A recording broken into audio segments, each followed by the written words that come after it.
오늘 본문의 내용은 우리가 익히 잘 알고 있습니다.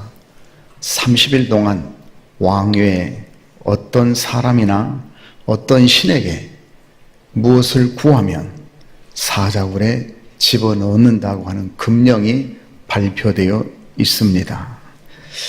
자, 120명의 신하들과 2명의 총리가 다니엘을 모함하고 끌어내리기 위한 계략입니다. 그런 계략임에도 익히 알고 있는 다니엘이 전에 하던 대로 변함없이 하루에 3번씩 창문을 열고 예루살렘을 향하여 2 손을 번쩍 들고 마치 나를 잡아가라는 듯이 기도를 계속했습니다. 그 광경을 목격한 주변에 있는 많은 사람들이, 이 계략을 세운 사람들이 왕에게 고소하여 이제 왕은 어쩔 수 없이 자기가 도장을 찍은 금령이기 때문에 사랑하는 당신의 충성스러운 신하를 사자굴에 집어 넣어야만 했습니다. 자, 이런 본문 내용인데 우리가 이런 성경을 읽을 때 의문이 옵니다. 기도를 이렇게 열심히 했는데 왜 이런 어려움을 당해야 하는가? 이런 어려움 앞에서도 열심히 하나님을 찾았는데 왜 일이 풀리지 않고 점점점 더 악화되어 가는가?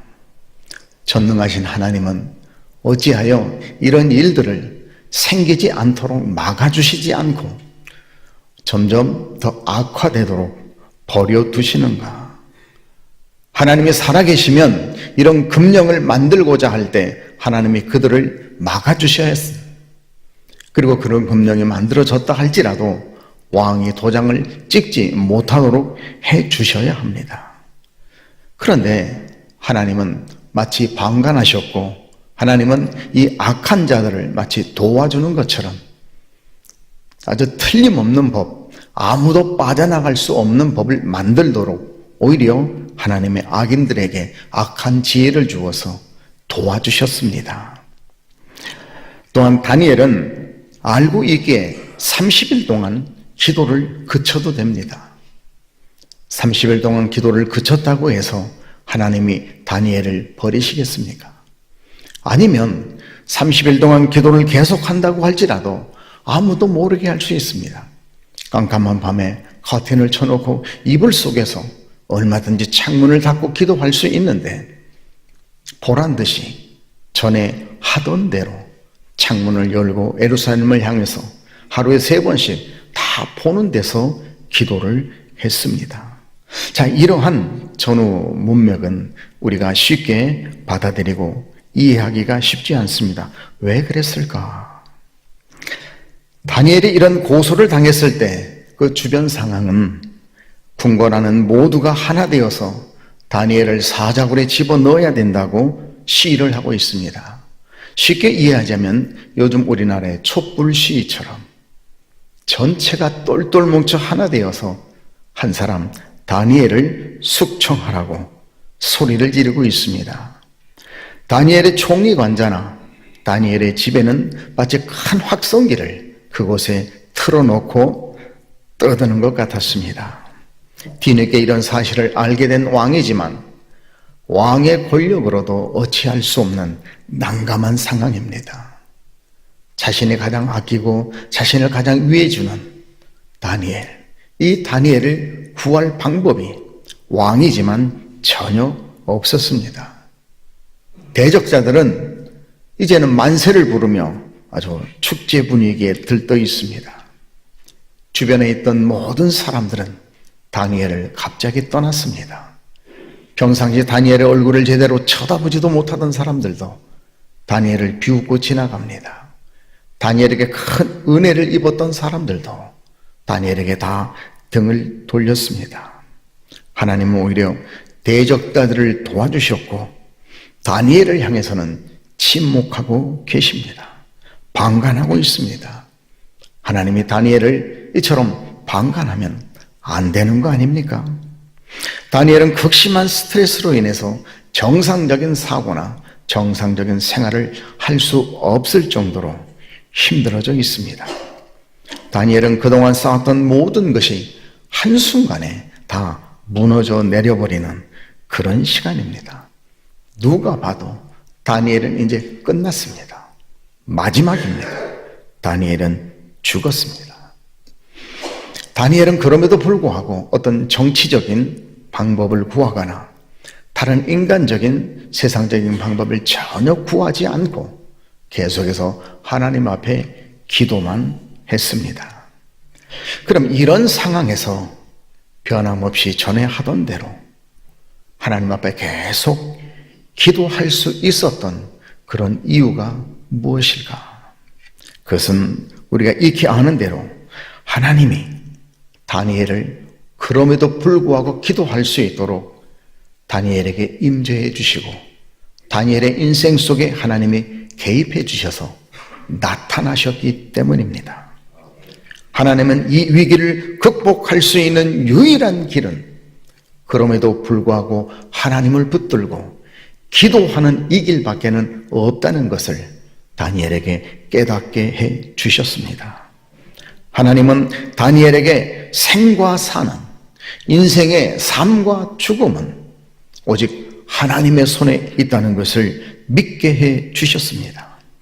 하나님은 다니엘에게 하나님이 누구신지, 하나님이 어떤 분인지, 하나님의 속성, 이 시간 다니엘을 향한 하나님의 심정, 또한 하나님이 이 세상 일을 하시는 하나님의 방법, 하나님의 속성과 하나님의 심정과 하나님의 방법을 다니엘에게 계속해서 깨달을 수 있도록 은혜를 부어 주셨습니다. 이사야 55장 8절로 9절 말씀입니다. 내 생각이 너희 생각과 다르며 내 길은 너희 길과 다름이니라. 여호와의 말씀이니라.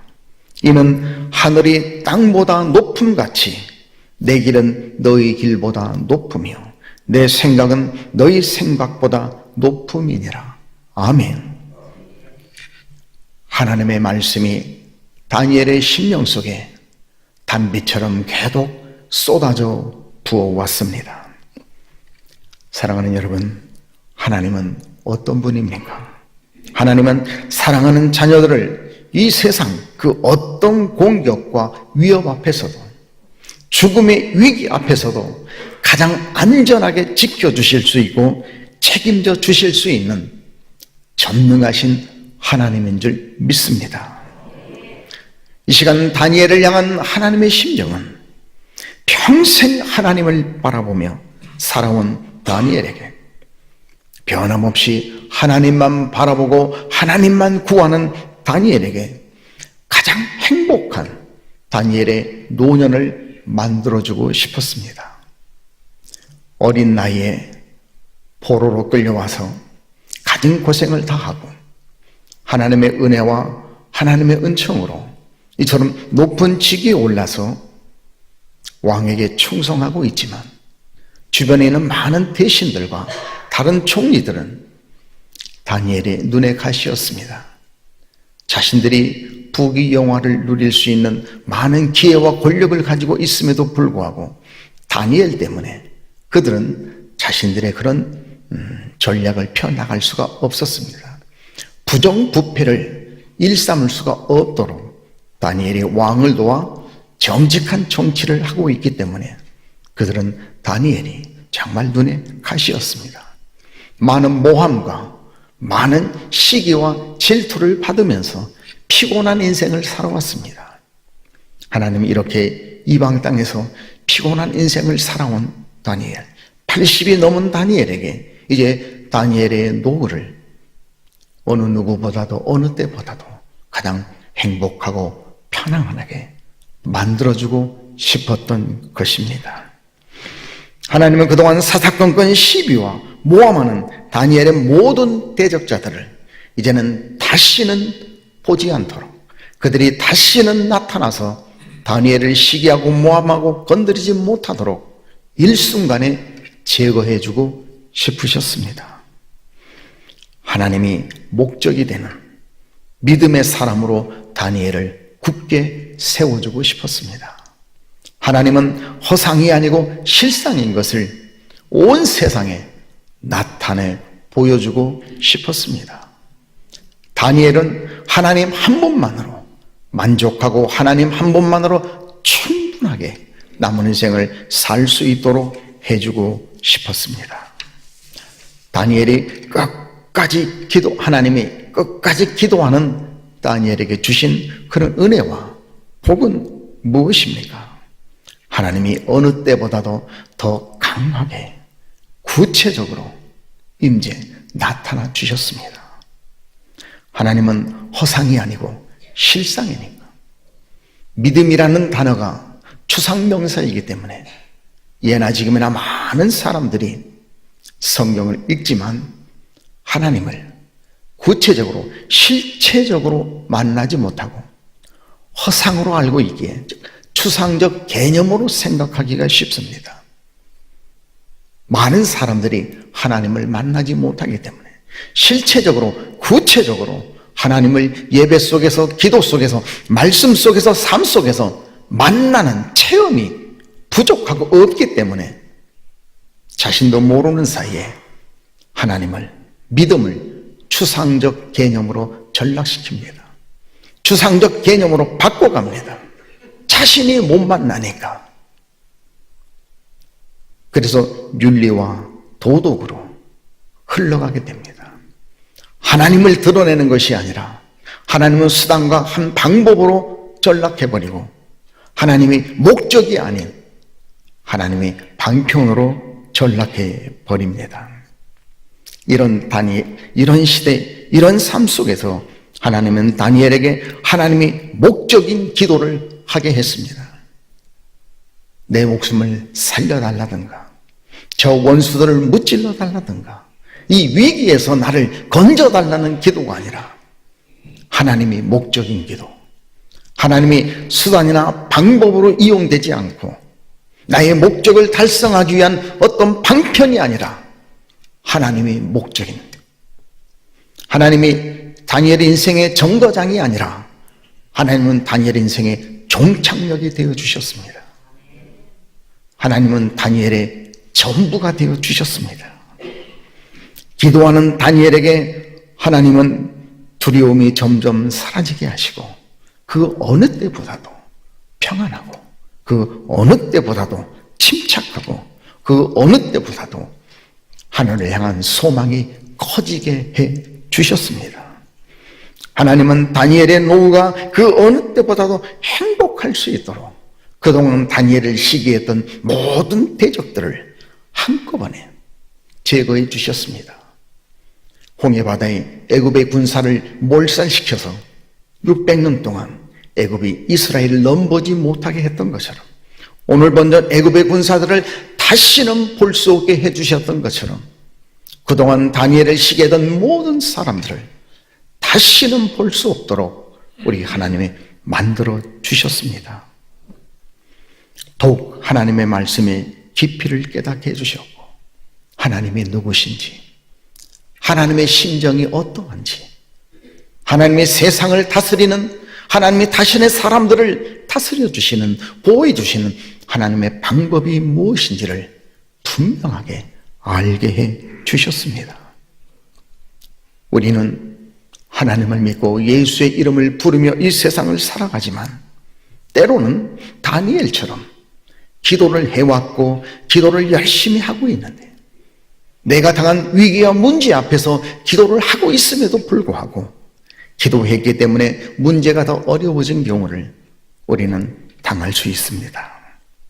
그래서 우리는 기도를 쉴 때도 있고 기도를 계속할 때도 있고 기도와 기도를 쉴 때와 기도를 계속할 때의 그런 차이와 그런 느낌을 우리는 알고 있습니다. 쉬면 쉴수록 인생은 사람을 두려워하고 기도를 계속하면 계속할수록 우리는 하나님께 더 가까이 가게 되는 줄로 믿습니다. 사랑하는 여러분, 하나님이 시키시는 기도는 대적자들 때문에 결코 멈춰지지 않습니다. 하나님이 시키시는 기도는 그 목적이 하나님입니다. 내가 하는 기도는 목적이 내가 이루고자 하는, 내가 원하는 그 무엇이 될 수 있지만, 하나님이 시켜주시는 기도는 오로지 하나님이 목적인 기도가 되는 줄 믿습니다.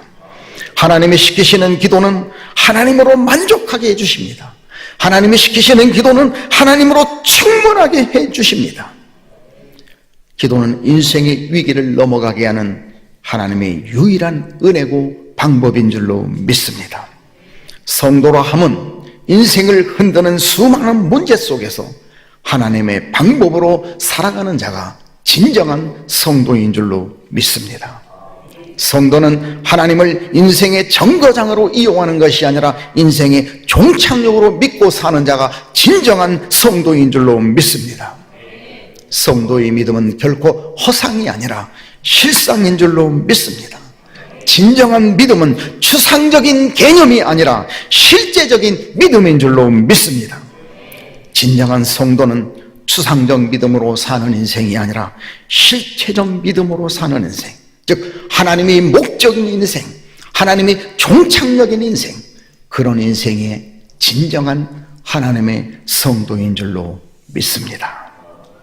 그래서 우리 모두는 말씀 속에서, 기도 속에서, 이 예배 속에서 막연한 추상적인 개념으로, 추상적인 만남으로 예배를 마치는 허접한 인생이 아니라 예배 때마다, 기도 때마다, 말씀을 대할 때마다 실체이신, 추상이 아니라 실체이신 그 하나님을 만나는, 실상이기 때문에, 실체이기 때문에 찾아오시는 것이고 만날 수 있는 것이고 만질 수 있는 것입니다. 허상은 찾아올 수도 없고 허상은 만날 수도 없고 허상은 만질 수 없습니다. 다니엘의 믿음처럼 우리의 모두의 믿음이 만질 수 있는, 경험할 수 있는, 만날 수 있는 실체적인 믿음, 하나님이 종착역이 되는 믿음, 하나님이 전부인 믿음, 믿음의 실상이 회복되어지는 은혜의 시간, 은혜로운 여러분 되기를 간절히 주님의 이름으로 축복합니다. 아버지 하나님 감사합니다. 예배마다, 기도마다, 말씀을 대할 때마다 하나님을 만나는, 하나님과 교통하는, 하나님을 만지는 하나님의 거룩한 임재의 경험이 있게 하여 주옵소서. 예수님의 이름으로 기도하옵나이다.